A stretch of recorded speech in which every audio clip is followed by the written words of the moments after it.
Viewers എല്ലാവർക്കും നമസ്കാരം. എല്ലാവരും കാത്തിരിക്കുന്ന നിങ്ങളുടെ പുതുപുത്തൻ വിശേഷത്തിലേക്ക് ഏവർക്കും സ്വാഗതം. അങ്ങനെ നന്ദിനിയമ്മ ആ ഒരു ചായയൊക്കെ കൊണ്ട് കൊടുത്തിട്ട് വേണിയോട് പറഞ്ഞു, നീ ഈ നന്ദിനിയമ്മയെ മോൾക്ക് വിശ്വാസമില്ലേ, നീ ചെല്ല്, അവൻ നിന്നെ കാത്തിരിക്കുകയാണ്, നീ ചെന്ന് അവനോടൊന്ന് സംസാരിക്കുക, അവൻ എന്തെങ്കിലും തിരക്കുള്ളതുകൊണ്ടായിരിക്കുന്നേ വരാതിരുന്നത്. അപ്പം നന്ദിനിയമ്മയെ എനിക്ക് വിശ്വാസം, നന്ദിനിയമ്മ പറഞ്ഞുകൊണ്ട് മാത്രം ഞാൻ പോയി ചായ കൊണ്ട് കൊടുക്കാം എന്നൊക്കെ പറഞ്ഞിട്ട് വേണി ചായയായിട്ട് അങ്ങോട്ട് ചെല്ലുക. ചായയായിട്ട് അങ്ങോട്ട് ചെന്ന് കഴിഞ്ഞപ്പോഴേക്കും അകത്ത് ഫോണിംഗ് പരിപാടി നടന്നുകൊണ്ടിരിക്കുകയാണ്. അപ്പം രഞ്ജു നല്ല ഫ്രീ ആയിട്ടാട്ടോ അവനോട് സംസാരിക്കുന്നത്. രഞ്ജുവിന് മറ്റൊരു ഉദ്ദേശം കൂടിയുണ്ട് എന്ന് നമുക്ക് കഥ കണ്ടുകൊണ്ടിരിക്കുന്നത് നമുക്ക് മനസ്സിലാകും.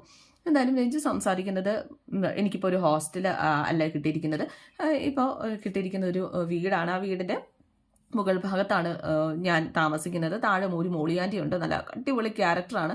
അപ്പോൾ ഇവൻ പറയുന്നുണ്ട്, വുമൻസ് ഹോസ്റ്റൽ എടുക്കാതിരുന്നത് നന്നായി, കോളേജ് ഹോസ്റ്റൽ പിള്ളേരുടെ കോളേജ് ഹോസ്റ്റലിനെ പോലെ ഒരു വൈബൊന്നും ആയിരിക്കില്ല ഇവിടെ, മഹാ ബോറായിരിക്കും എന്നൊക്കെ ഇങ്ങനെ പറയാണ്. അപ്പോഴേക്കും അതെ, ഈ ആദർശേട്ടനെ ഞങ്ങൾ പെൺകുട്ടികൾക്കിടയിൽ ഒരു ഇരട്ടപ്പേരുണ്ടായിരുന്നു. അതെന്താണെന്നറിയോ? ഇരട്ടപ്പേരോ? അതെന്താ, അത് ബോക്സിംഗ് ചാമ്പ്യൻ എന്നാണോ? പിന്നെ ബോക്സിംഗ് ചാമ്പ്യൻ അത് ഇരട്ടപ്പേരാ? അത് ബോക്സിംഗ് ചാമ്പ്യൻ എന്നുള്ള ഇരട്ടപ്പേരൊന്നും അല്ലല്ലോ, വേറൊരു ഇരട്ടപ്പേരുണ്ടായിരുന്നു. അതെന്താ അത്, നീ പറഞ്ഞേ എന്നൊക്കെ പറഞ്ഞ് നമ്മുടെ ആദർശ്. അപ്പോഴേക്കും ഇതൊക്കെ കേട്ടുകൊണ്ട് പുറത്തിങ്ങനെ വന്ന് നിൽക്കുമോ, നമ്മുടെ മത്താപ്പിൻ്റെ മുഖത്ത് നവരസങ്ങൾ വിരിയുന്നുണ്ടല്ലോ, ഇതേതാ പുതിയ സല്ലാപം, ഇത്രയ്ക്ക് ചിരിച്ചു കളിച്ച് വർത്താനം പറയണേ ഞാൻ കണ്ടിട്ടില്ലല്ലോ എന്നൊക്കെ ആലോചിച്ചുകൊണ്ട് വേണി ഇങ്ങനെ പുറത്ത് വന്ന് നിൽക്കുകയാണ് ചായയൊക്കെ ആയിട്ട്. എന്തായാലും നമ്മുടെ കോളേജിൽ മെഡിക്കൽ ക്യാമ്പ് നടന്ന് ഓർക്കുന്നുണ്ടോ? ഏത് മെഡിക്കൽ ക്യാമ്പാണ്? കുറേ നടന്നിട്ടുണ്ടല്ലോ. ഒരു മെഡിക്കൽ ക്യാമ്പ് നടന്നിട്ടുണ്ടായിരുന്നു. ആ മെഡിക്കൽ ക്യാമ്പിൽ രക്തം കൊടുക്കാനായിട്ട് ബോക്സിംഗ് ചാമ്പ്യൻ ഓടിപ്പോയത് ഓർക്കുന്നുണ്ടോ? രക്തം കൊടുക്കാൻ അതല്ല രസം, രക്തം കൊടുക്കാൻ വേണ്ടി ഓടിപ്പോയ ഈ ബോക്സിംഗ് ചാമ്പ്യൻ, ഈ വില്ലാളി വീരൻ, സ്വന്തം രക്തം കണ്ട് തലകറങ്ങി വീണത് ഓർക്കുന്നുണ്ടോ? എന്തായാലും നിഷ്കലങ്കനായ ബോക്സിംഗ് ചാമ്പ്യനായിരുന്നു പിന്നെ ഞങ്ങളൊക്കെ അങ്ങ് പറയുന്നത്. എന്തായാലും പിന്നെ അത് ചുരുങ്ങി നിഷ്കുന്നാ ഞങ്ങൾ വിളിച്ചുകൊണ്ടിരുന്നത് എന്നൊക്കെ പറഞ്ഞു കഴിഞ്ഞപ്പോഴേക്കും ഇവൻ ചിരിക്കും കേട്ടോ. നിഷ്കുവോ, കൊള്ളാലോ എന്നൊക്കെ പറഞ്ഞ്, ഞാനിത് നമ്മുടെ സ്റ്റാഫിനിടയ്ക്ക് പാട്ടാക്കട്ടെ നിഷ്കു എന്നുള്ള പേര്. അപ്പോഴേക്കും ഇതേ പെണ്ണ വേണ്ടാട്ടോ എന്നൊക്കെ പറഞ്ഞിട്ട് ഇവൻ ഇവൾക്ക് കാര്യം വന്നു. ഇവളകത്തേക്ക് കയറി ചെന്നില്ലേ നമ്മുടെ വേണി, എന്നിട്ട് അവിടത്തേക്ക് കയറി ചെന്ന് ഇവൻ തിരിഞ്ഞു നിൽക്കുമായിരുന്നു.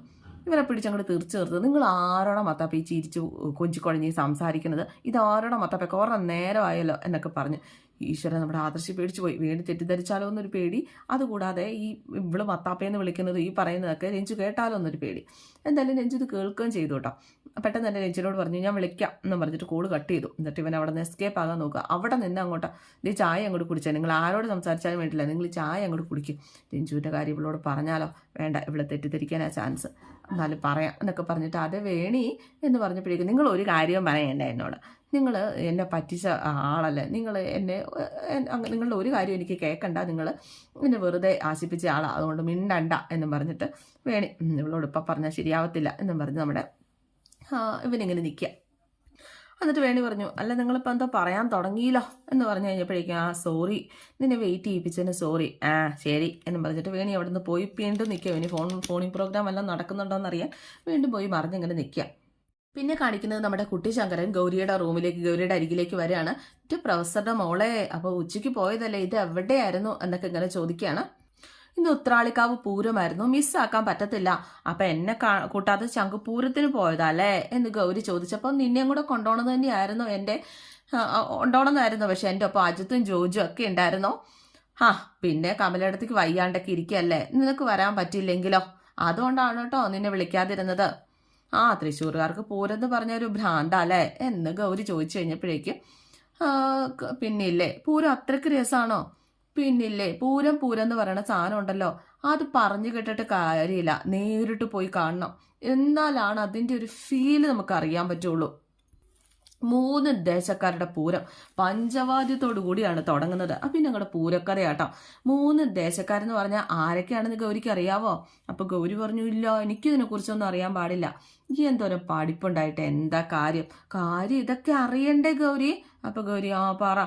3 ദേശക്കാരെന്ന് പറഞ്ഞാൽ വടക്കാഞ്ചേരി ദേശം, കുമാരനെല്ലൂർ ദേശം, പിന്നെ കാക്കാട് ദേശം, ഈ 3 ദേശക്കാരുടെയാണ് പൂരം എന്നൊക്കെ പറഞ്ഞിട്ട് പൂരത്തെക്കുറിച്ചാട്ടോ ഇനി അങ്ങോട്ടേക്ക് വിശദീകരിക്കുന്നത്.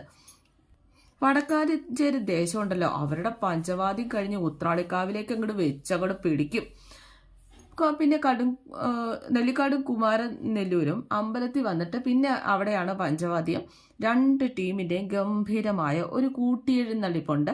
3 ടീമും കൂടെ ഒന്നിച്ച് നിന്നിട്ടുള്ള ഒരു കൂട്ടിയെഴുന്നള്ളിപ്പുണ്ട്. കൂട്ടിയെഴുന്നള്ളിപ്പിന് മുമ്പ് അതിഗംഭീരമായിട്ടുള്ള 3 ടീമിൻ്റെയും കൂടെ വെടിക്കെട്ടുണ്ട്. എന്നാ രസമെന്നറിയാവോ. ഇപ്പോൾ പഴയതുപോലെയൊന്നുമില്ല, വെടിക്കെട്ടിൻ്റെ പവറൊക്കെ പോയി. മുമ്പ് ഉത്രാളിക്കാവെന്ന് പറഞ്ഞ വെടിക്കെട്ടും എൻ്റെ അമ്മോ. പിന്നെ മേളം. മേളം എന്ന് വെച്ചാലുണ്ടല്ലോ, ആരുടെ മേളം എന്നറിയാം, അവൻ കിടന്നോട്ടോ പറയുന്നത്. പെരുവനം കുട്ടന്മാരാരുടെ മേളം. എൻ്റെ മോളെ, ഒരു ഒന്നൊന്നര മേളമാണ് അത്. അപ്പോഴേക്കും ശങ്കർ പറയുന്നത് കേട്ടിട്ട് തന്നെ കൊതിയാവുന്നു പൂരം കാണാനായിട്ട്. എൻ്റെ പെണ്ണെ കാണുവാണെങ്കിലുണ്ടല്ലോ, ആറാട്ടുപുഴ പെരുവനം പൂരമാണ് നമ്മൾ കാണേണ്ടത്. അപ്പം തൃശ്ശൂർ പൂരം അല്ലേ, അതോ ഇതിനിടയ്ക്കുള്ള ഏതെങ്കിലും ഇതായിരിക്കട്ടോ. എന്തായാലും ഇത്രയും ചടങ്ങുള്ള പൂരം വേറെ ഇല്ല കേട്ടോ. ദേവസംഗമം ഭൂമിയിലെ ദേവമേളയാണ്. കാണേണ്ട കാഴ്ച തന്നെ എന്നൊക്കെ പറഞ്ഞ് നമ്മുടെ ശങ്കരൻ. എന്തായാലും ഇത്തവണ ആറാട്ടുപുഴ പെരുവന പൂരത്തിന് നമുക്ക് പോകാട്ടോ. കുട്ടന്മാരുടെ മേളത്തിനൊപ്പം തുള്ളി വയ്യാണ്ടായിരിക്കണു ഗൗരി, കുഴഞ്ഞു പോയി, ഇനി ഒന്ന് ഉറങ്ങണം എന്നൊക്കെ പറഞ്ഞു കഴിഞ്ഞപ്പോഴേക്കും ഗൗരി പറഞ്ഞു, കുളിക്കാതെ ഉറങ്ങാനോ, പോയി കുളിച്ചങ്ങോട്ട്. ആഹാ, ശരി ഞാൻ കുളിക്കാം, നീ എന്നെ കുളിപ്പിച്ചു തരുമോ എന്ന് ശങ്കർ ചോദിച്ചു കഴിഞ്ഞപ്പോഴേക്കും, കുളിപ്പിച്ചു തരാനോ? നീ കുളിപ്പിച്ചു തരാനോ, ഞാൻ കുളിക്കാം. ഞാൻ കുളിപ്പിച്ചിട്ട് എൻ്റെ കുട്ടി ശങ്കരൻ കുളിക്കണ്ട, തന്നെ അങ്ങോട്ട് കുളിച്ചാൽ മതി. അയ്യടാ, നിനക്ക് അത്രയ്ക്ക് പിടിവാശിയാണെങ്കിൽ ഞാൻ തനിയെ കുളിച്ചോളാം, അല്ലാതെ ഇപ്പം എന്താ ചെയ്യുക എന്നും പറഞ്ഞ് ശങ്കരൻ. ഇത്ര നാളും കുളിച്ചതേ നീ കുളിപ്പിച്ചിട്ടൊന്നും അല്ലല്ലോ. അതായിരിക്കും ശങ്കറിന് നല്ലത്. അല്ല, കുളിക്കണേന് മുമ്പ് ഒരു ചൂടൻ ചായ കിട്ടിയേ കൊള്ളായിരുന്നു. എനിക്കൊരു ചായ കൊണ്ടു തരാൻ പറ്റുമോ? എൻ്റെ ശംഖു ഒരു ചായ ചോദിച്ചിട്ട് തന്നില്ലെങ്കിൽ മോശമല്ലേ. എൻ്റെ ശംഖുവിന് ഞാൻ ഇപ്പം കൊണ്ടുതരാം കേട്ടോ. ശംഖു വേഗം കുളിക്കാൻ റെഡി ആയിക്കേ എന്നൊക്കെ പറഞ്ഞിട്ട് നമ്മുടെ ഗൗരി അടുക്കളയിലേക്ക് പോവാ ചായ എടുക്കാനായിട്ട്. അപ്പം ജോലിക്കാരി അവിടെ ഓരോന്നൊക്കെ ചെയ്തുകൊണ്ട് നിൽക്കുകയാണ്. ഇവിടെ ചായ ഇടാൻ തുടങ്ങി കഴിഞ്ഞപ്പോൾ, അയ്യോ മേഡം എന്താ ഈ കാണിക്കണത്?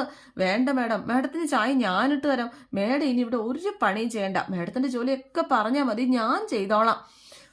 ഒരു ജോലി മേഡം ചെയ്യണ്ട, മേഡം ഒരു കസേര ഇട്ട് അവിടെ അങ്ങോട്ട് ഇരുന്നാൽ മതി എന്നൊക്കെ വേലക്കാരി പറയുന്നത് കേട്ട് രാധാമണി തങ്കച്ചി പറഞ്ഞു, അയ്യോ കസേര മാത്രമാക്കണ്ട, നിന്റെ മേഡത്തിന് ഒരു ഫാനൂടെ അങ്ങോട്ട് വെച്ച് കൊടുക്കുക, സുഹിച്ച് അങ്ങോട്ട് ഇരിക്കട്ടെ. നിനക്ക് ശമ്പളം തരുന്നത് നിന്റെ മേഡം അല്ല, ഞാനാ. ഗൗരിയുടെ ജോലി ചെയ്യാൻ അവൾക്കറിയാം, നീ നിന്റെ പണി നോക്കിയാൽ മതി എന്നൊക്കെ പറയുക കേട്ടോ. അപ്പോഴേക്കും നമ്മുടെ വേലക്കാരി പറഞ്ഞു, മേഡത്തിനെ സഹായിക്കുന്നതും എൻ്റെ ജോലി തന്നെയല്ലേ കൊച്ചമ്മേ. നിനക്കിപ്പോൾ എന്നെ എതിർത്ത് സംസാരിക്കണോ അല്ലേ? അതിനുള്ള ധൈര്യമൊക്കെ വന്നോ? ഈ ഗൗരിയെ കണ്ടിട്ടായിരിക്കുമല്ലേ നിനക്ക് ഇതിനുള്ള ധൈര്യമൊക്കെ കിട്ടിയത്. നിന്റെ മേഡത്തിൻ്റെ കൂടെ കൂടിയ നിന്റെ ഗതി അതോ ഗതിയായിരിക്കും എന്ന് ചാരങ്ങാട്ട് രാധാമണി തങ്കച്ചി പറഞ്ഞപ്പോൾ, മേഡം കാരണമല്ലേ എൻ്റെ ജോലി പോകാതിരുന്നത്.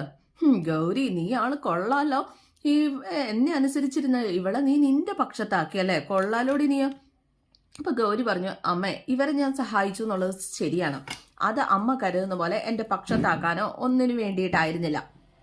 അവരുടെ അവസ്ഥ ഓർത്തി ഞാൻ സഹായിച്ചത്. അപ്പം നീ വലിയ നന്മമരമൊന്നും കളിക്കണ്ട, നിന്റെ മനസ്സിലിരിപ്പ് എന്താണെന്ന് എനിക്ക് നല്ല വ്യക്തമായിട്ട് മനസ്സിലായി ഗൗരി, നല്ല വ്യക്തമായിട്ട് മനസ്സിലായി. ആദ്യം നീ എൻ്റെ മോനെ നിന്റെ പരിചയമാക്കി, അവൻ്റെ ലോകം ഇപ്പം നീ മാത്രമായി മാറിയിരിക്കുന്നു.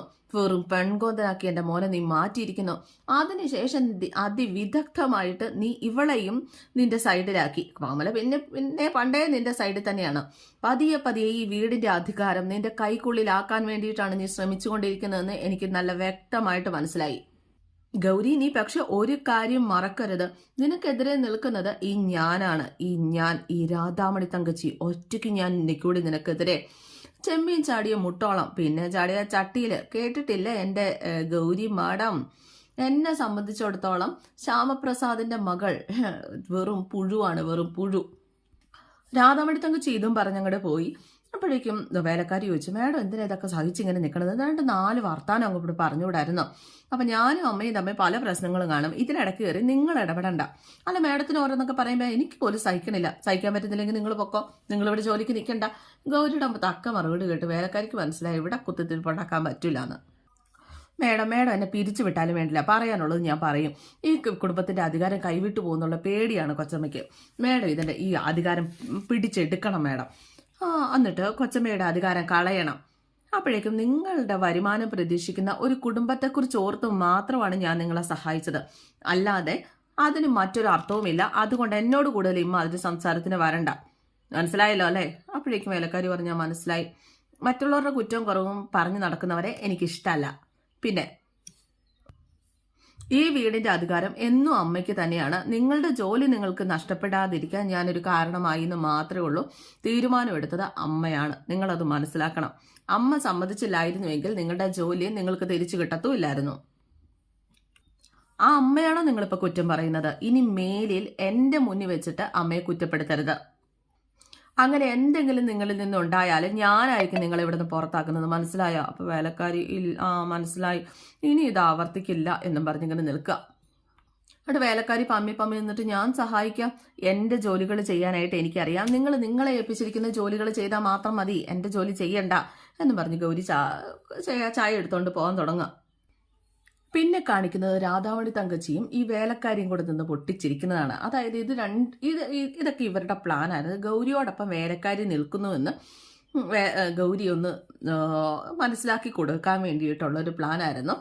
ഇവിടെ നിന്ന് രാധാമണി തങ്കച്ചി ഇവിടെ പിരിച്ചുവിടുന്നതും ഗൗരി രക്ഷിക്കുന്നതും ഒക്കെ രണ്ടെണ്ണത്തിൻ്റെ കൂടെ പ്ലാനായിരുന്നു. എന്നിട്ട് ഗൗരിയോടൊപ്പം നിന്നിട്ട് ഫോൺ കൈക്കലാക്കാനായിരുന്നു വേലക്കാരിയുടെ പരിപാടി. എന്തായാലും വേലക്കാരി വന്നിട്ട് പറഞ്ഞു, എന്തായാലും മേഡത്തിന് മനസ്സിലായിട്ടില്ല എല്ലാം നമ്മുടെ പ്ലാനാണെന്ന്. എന്നാലും എൻ്റെ കൊച്ചമ്മേ, മേഡം ഉണ്ടല്ലോ, ഞാനൊന്നും പറയുന്നില്ല. അപ്പോഴേക്ക് എന്താ പറ നീയാ? മേഡത്തിന്റെ യഥാർത്ഥ ഉദ്ദേശം എന്താണെന്നറിയാവോ? ഈ കുടുംബത്തിന്റെ അധികാരം കൈക്കലാക്കുക എന്നുള്ളത്. മേഡത്തിന് ഒരു കൊച്ചമ്മയെ എന്നിട്ട് മേഡം എന്ത് ചെയ്യുന്നത്? ഒരു മൂലയ്ക്ക് ഇരുത്തണം. അതാ മേഡത്തിന്റെ ഉദ്ദേശം. അത് തീരുമാനിച്ചുറപ്പിച്ചു. അവളിങ്ങ് വരട്ടെ, അവൾക്ക് അറിയത്തില്ല തന്നെ അവളെന്നെ മൂലക്കിരുത്താനായിട്ട്. നീ പെണ്ണുമ്പളെ കുടുംബം കലക്കാൻ നോക്കുകയെന്നേ നമ്മുടെ വേലക്കാരി. ആ വീഡിയോ നീ കൈക്കലാക്കണം, ഫോൺ നീ കൈക്കലാക്കണം. ആ വീഡിയോ ആണല്ലോ അവൾക്ക് എനിക്കെതിരെയുള്ള കരു. എന്തായാലും ആ വീഡിയോ കൈക്കലാക്കി കഴിഞ്ഞിട്ടുണ്ടെങ്കിൽ അവൾ എന്നോട് ചെയ്ത എല്ലാത്തിനും ചേർത്ത് പോലീസ് സകലം ഞാൻ അവൾക്ക് തിരിച്ചടി കൊടുക്കുമ്പോൾ വേലക്കാരിൽ നിന്ന് ചിരിക്കുക കേട്ടോ. എൻ്റെ അടിമയെ പോലെ അവൾ ഈ വീട്ടിൽ കഴിയും, എന്നിട്ടേ ഞാൻ ഇനി അടങ്ങുള്ളൂ എന്നും പറഞ്ഞ് രാധാമണി തങ്കച്ചിയുടെ അടുത്ത് ഇതൊക്കെ നടക്കുന്ന ഈ വേലക്കാരിക്ക് അറിയാം. ഇതേ സമയം ശ്യാമിൻ്റെ വീട്ടിൽ എല്ലാവരുടെ ഒന്ന് ഫുഡ് കഴിക്കുക കേട്ടോ. ആദർശാണെങ്കിൽ ഫോണിൽ നോക്കി എന്തൊക്കെയോ ചിരിച്ചുകൊണ്ടും മെസ്സേജൊക്കെ ചെയ്തുകൊണ്ടിരിക്കുക. ഈ സമയത്ത് മുത്തശ്ശി ചോദിച്ചു, അതെ ഇന്ന് ഈ ആഴ്ചയല്ലേ മിഥുൻ്റെ വീട്ടുകാർ ഇങ്ങോട്ടേക്ക് വരും എന്ന് പറഞ്ഞത്? ആ ശരിയാ, ഈ ആഴ്ച തന്നെയാ. അപ്പോൾ വേണി പറഞ്ഞു, ഈ പട്ടുവാരക്കാരി ഞാനൊരു കൂട്ടം അന്നത്തെ ദിവസം നിന്റെ വണ്ണാനുള്ളി നാത്തൂനാണ് നിന്നെ ഒരുക്കാൻ പോകുന്നത് കേട്ടോ എന്നൊക്കെ പറഞ്ഞപ്പോൾ ആരതി ഇരുന്ന് ചിരിക്കുക കേട്ടോ. ആദർശ് ഇതൊന്നും അറിയുന്നില്ല, ആദർശ ഫോണില. നിന്റെ ഡോക്ടർ ചുള്ളൻ്റെ അച്ഛനും അമ്മയും നിന്നെ കണ്ട് ഞെട്ടണം, അങ്ങനത്തെ രീതിയിൽ ഞാൻ നിന്നെ ഒരുക്കി തരാട്ടാ. വല്ല ഒരുക്കൊന്നും വേണ്ട വേണേ, സാധാരണ രീതി അവർ ആരതി മോളെ കണ്ടാൽ മതി എന്ന് നന്ദിനിയമ്മ പറഞ്ഞപ്പോൾ എൻ്റെ നന്ദിനിയമ്മ ഒന്ന് അടങ്ങിയിരിക്കി. നമ്മുടെ പെട്ടോടക്കാരിയെ കാണാൻ വരുന്നതേ ഒരു ഡോക്ടറാണ്, സിമ്പിൾ ഒരുക്കമല്ല മതിയോ? പോരാ എന്ന് വേണി പറയുക. അപ്പോഴും ആദർശി ഫോണിൽ നോക്കി ചിരിച്ചോണ്ടിങ്ങനെ ഇരിക്കുക. വേണി ഇടയ്ക്കിടയ്ക്ക് ശ്രദ്ധിക്കുന്നുണ്ട് കേട്ടോ. എന്തായാലും അവർ ഈ ആഴ്ച വരത്തില്ല, എന്തോ അസൗകര്യം ഉണ്ടെന്ന് അവരിങ്ങനെ വിളിച്ച് പറഞ്ഞിട്ടുണ്ടായിരുന്നു മിഥുൻ്റെ അച്ഛൻ. അശോ, ഈ ആഴ്ച വരുമെന്ന് പറഞ്ഞിട്ട് പെട്ടെന്ന് എന്താ ഒരു മാറ്റം? ഒഴിവാക്കാൻ പറ്റാത്ത മറ്റെന്തെങ്കിലും തിരക്കായിരിക്കും. അപ്പോൾ മുത്തശ്ശി പറഞ്ഞു, എന്നാലും അത് അങ്ങനെ അല്ലല്ലോ എന്ന് പറഞ്ഞിട്ട് മുത്തശ്ശി അപ്പോഴും നമ്മുടെ ഇവൻ ഫോണിൽ തോണ്ടിക്കൊണ്ടിരിക്കുക. നിങ്ങൾ കുറേ നേരം ആയാലും മൊബൈലിൽ തോണ്ടിക്കൊണ്ടിരിക്കുന്നത്, ഞങ്ങളിവിടെ പറയണമല്ലോ, നിങ്ങൾ ശ്രദ്ധിക്കുന്നുണ്ടോ? ഞാൻ കേൾക്കുന്നുണ്ട്. എന്തൊട്ട് നിങ്ങൾ കേൾക്കുന്നുണ്ടെന്ന് വേണ്ടി ദേഷ്യപ്പെടുക. നിങ്ങൾ ആ ഫോൺ എടുത്ത് താഴെ വെച്ച മനുഷ്യ. ഇവനില്ലാത്തതായിരുന്നല്ലോ ഇങ്ങനെ ഒരു ശീലം. ആരതിയുടെ ശീലങ്ങൾ നീയും തുടങ്ങിയോ എന്ന് മുത്തശ്ശി ചോദിച്ചപ്പോഴേക്കും ആരതി മുത്തശ്ശി എന്നും പറഞ്ഞിട്ട് നമ്മുടെ ആദർശാണെങ്കിൽ ഫോണിനകത്ത് വോയിസ് മെസ്സേജ് സഹിതം അയക്കുക. ഇത് ഭയങ്കര സർപ്രൈസ് ആയി പോയല്ലോ എന്ന്. അപ്പോൾ ശ്യാം പറഞ്ഞു, ആദർശേ നീ ആ ഫോൺ മാറ്റി വെച്ചേ, ആ ഫോൺ മാറ്റി വെച്ചിട്ട് ഭക്ഷണം കഴിച്ചേ. അപ്പം ഇവൻ കാണിച്ചു കൊടുക്കുക ശ്യാമപ്രസാദിനെ. അച്ഛാ ദേ ഈ ഫോട്ടോ കണ്ടോ? അപ്പോഴേക്കും ശ്യാം ഇത് കണ്ടിട്ട് ചിരിക്കുക. പ്രൊഫസർ പതിവില്ലാതെ ചിരിക്കുന്നുണ്ടല്ലോ, എന്തുട്ടാ സംഭവം? അപ്പോൾ ആരതി പറഞ്ഞ ഫോട്ടോ എന്നെയും കൂടെ കാണിച്ചേ. ആ ഫോട്ടോ കണ്ട് നമ്മുടെ ആരതി മുത്തശ്ശിയൊക്കെ ചിരിക്കുകയാണേ. ഇത് മറ്റേ ഫോട്ടോയാണല്ലോ. അപ്പം വേണി ചോദിച്ചു, മറ്റേ ഫോട്ടോയോ? അത് ഏത് ഫോട്ടോ? നിങ്ങളെന്താ ചിരിക്കുന്നേ? അതെ, ആദർശിന് മിമിക്രിക്ക് യൂണിവേഴ്സിറ്റി ഫസ്റ്റ് കിട്ടിയപ്പോൾ എടുത്ത ഫോട്ടോയാ. വേണിയേ മിമിക്രിയോ? ഈ മിമിക്രിയും ചെയ്യോ എന്ന് വേണി ഇങ്ങനെ മനസ്സിലോർക്കുക. പിന്നെ ചുമ്മാതാണോ മിമിക്രിക്ക് ഫസ്റ്റ് കിട്ടിയത്? ഈശ്വര, ഇയാൾ ഭയങ്കര ദുരൂഹതയാണല്ലോ. നാട്ടില് ബോക്സിംഗ് ചാമ്പ്യൻ, കോളേജിൽ മിമിക്രി ചാമ്പ്യൻ, നിസാരക്കാരനല്ലേട്ടാ എന്നൊക്കെ മനസ്സിൽ വേണി ഇങ്ങനെ ആലോചിക്കുക. അപ്പോൾ മുത്തശ്ശി ചോദിച്ചു, അല്ല ഈ ഫോട്ടോ നിനക്കിപ്പോൾ എവിടെ നിന്ന് കിട്ടി? അത് പറഞ്ഞ വലിയ കഥയാ എൻ്റെ മുത്തശ്ശിയെ. ഞങ്ങളുടെ ബാങ്കിൽ പുതിയൊരു സ്റ്റാഫ് വന്നു, ഒരു പെൺകുട്ടി. വേണി ഒന്ന് ഞെട്ടി. സംസാരിച്ചപ്പോഴാണ് അറിഞ്ഞത് ആ പെൺകുട്ടി എൻ്റെ ജൂനിയറായിട്ട് എൻ്റെ അതേ കോളേജിൽ തന്നെ പഠിച്ചതാണ്. ശിവരഞ്ജിനി, അതാ കുട്ടിയുടെ പേര്. രഞ്ജു എന്ന് വിളിക്കും എന്നൊക്കെ പറഞ്ഞപ്പോഴേക്കും ഇവളൊന്ന് ചുമയ്ക്കുക കേട്ടോ. നിറയെ കയറിയിട്ട് വാരി വലിച്ച് കഴിക്കാതെ സൂക്ഷിച്ച് കഴിക്കുക, തൊണ്ടേ കുടുങ്ങും. തൊണ്ടയിലല്ല എൻ്റെ മനസ്സിലാ കുടുങ്ങിയത് എന്ന് വേണി മനസ്സിലിങ്ങനെ ഓർക്കുക. എന്തായാലും രഞ്ജു ഒരു വല്ലാത്ത പഞ്ചായിട്ട് അവളുടെ മനസ്സിലിങ്ങനെ കിടക്കുക. അപ്പോൾ ഇന്നത്തെ എപ്പിസോഡ് ഇവിടെ അവസാനിക്കാനായിട്ട് എല്ലാവർക്കും ഇഷ്ടമായെന്ന് വിചാരിക്കുന്നു. അപ്പോൾ ചാനൽ ഒന്ന് സബ്സ്ക്രൈബ് ചെയ്ത് വെക്കണം. കഥ എല്ലാവർക്കും ഇഷ്ടപ്പെട്ടു എന്ന് വിചാരിക്കുന്നു. ഇഷ്ടപ്പെട്ടിട്ടുണ്ടെങ്കിൽ ലൈക്ക് ചെയ്യണം കേട്ടോ. C okay, thank you.